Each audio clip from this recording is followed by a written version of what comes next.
Hi, I'm John Rowland with Highland Park Lapidary, and today I'm going to do a comparison of the Lortone 3-pound, dual 3-pound tumbler and the Highland Park dual 3-pound tumbler. So what I'll do is I'm going to cover the different features and design and compare and give you what will be, of course, my opinion about it. Being an engineer, I definitely always have an opinion. All right, so I've had these running for a little bit. I'm going to plug them back in, and the first thing we're going to start with is thermal. We've only run these for about 20 minutes.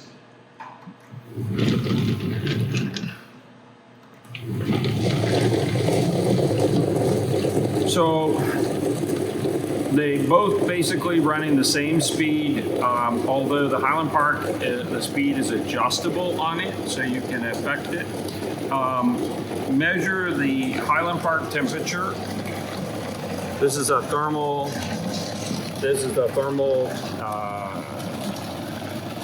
Meter that you can see up here. It's 61 degrees. It's a little cold in the room that we're in. So that's the Highland Park. You can see there's my finger. My finger is much warmer than the tumbler. And now measure the Lortone. And the Lortone is 89 degrees, sitting in a 60-degree room, basically. So this has got a shaded pole motor in it, and the shaded pole motors tend to run very hot. So now I'm going to compare, you'll notice there's a difference in length. Now there's a reason that I made this, this tumbler a little bit longer, is I made this tumbler so it can accommodate 2 3-pound barrels, or it can accommodate 3 of the 1.5-pound barrels. So that makes this frame very versatile. The sheet metal, if I measure the sheet metal on these, the sheet metal thickness on the Lortone is 35 thousandths of an inch. The sheet metal thickness on the Highland Park is 57 thousandths of an inch. So it's a good 60% thicker, and it's stainless steel, where this is just steel. There's a couple of parts that are aluminum on this. The shafts are basically the same size. You'll notice the bushings on the Lortone are quite a bit smaller. So if I measure one of those bushings, it's 0.369, almost 3/8 of an inch. And if I measure one of our bushings, it's a 1/2 an inch. So the bushings are much more beefy. We use a stainless steel shaft, and these are steel shafts, so you do get some rust. Why I use the stainless steel is I didn't want any rust occurring inside the bushing, because that can make extra abrasion and cause the bushing. Before you take that off, wear. This is also different too? Yeah, the guides, we use a barrel guide that looks like this, where the slot in the nut fits into the barrel guide. The way the Lortone barrel guide is made is it just rubs on the barrel itself. I don't really like that, because if it's rubbing on the rubber, like if you load the barrel this way and it's rubbing on the rubber side, it can start wearing into the rubber. Now, opening up, I'm going to open up both of these.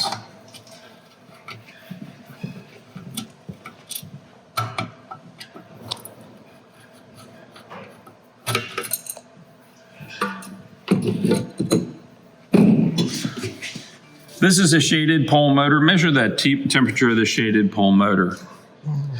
That's 32 degrees.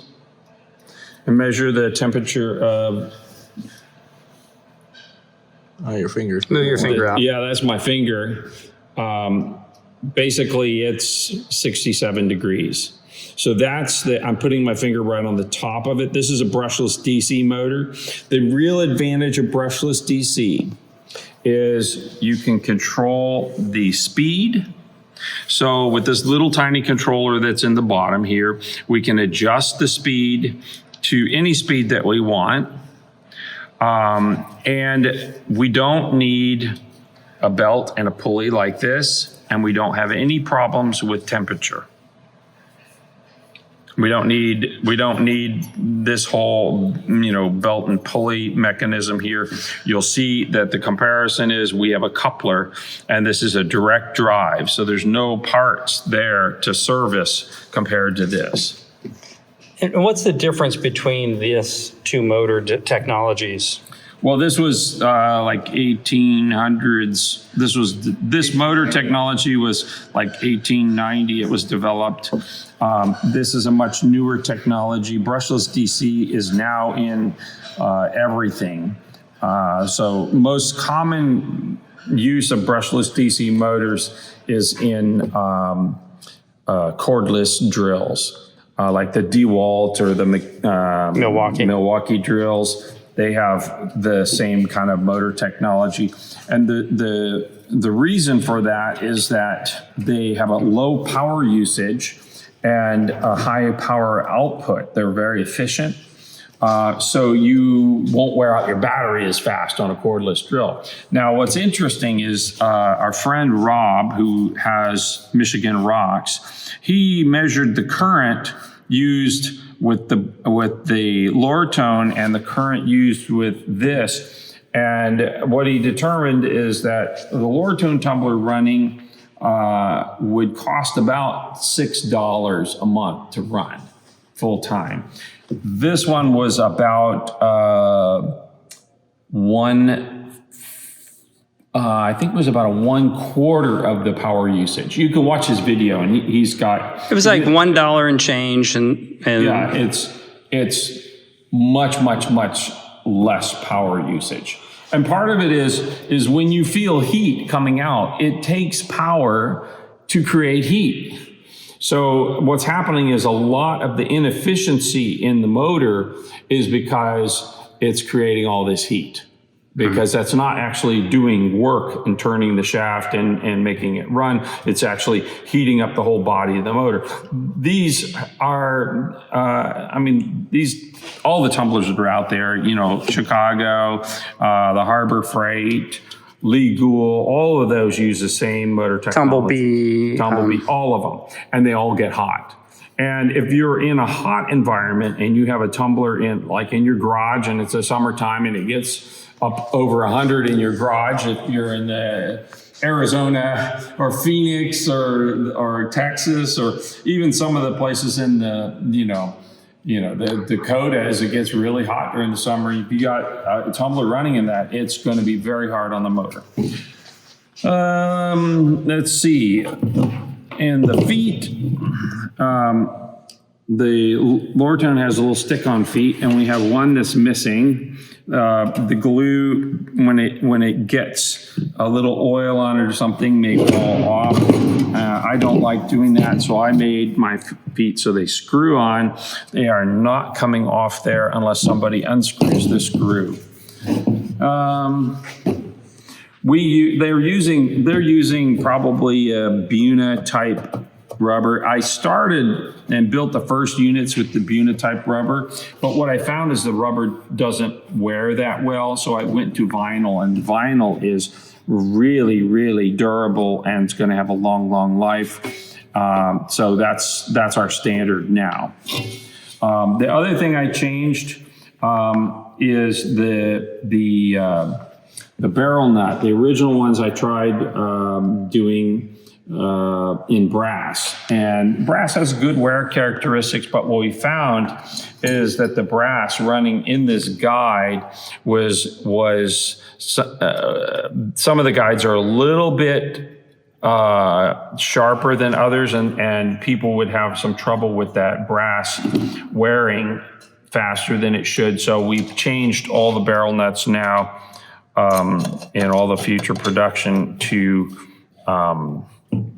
have stainless steel nuts. Now I'm gonna put this on and align this. It's really simple to align these. I'm gonna look from above and I'm gonna center in my slot, which is not necessarily centering this on the body, because it has a slot here, so it's adjustable, so you can adjust the guide. And the guides, I think this type of guide is definitely superior to a guide that is just this little plastic wheel. I mean, I could have put the plastic wheels on. Costs more to do this kind of guide, but I really see it as a more reliable guide.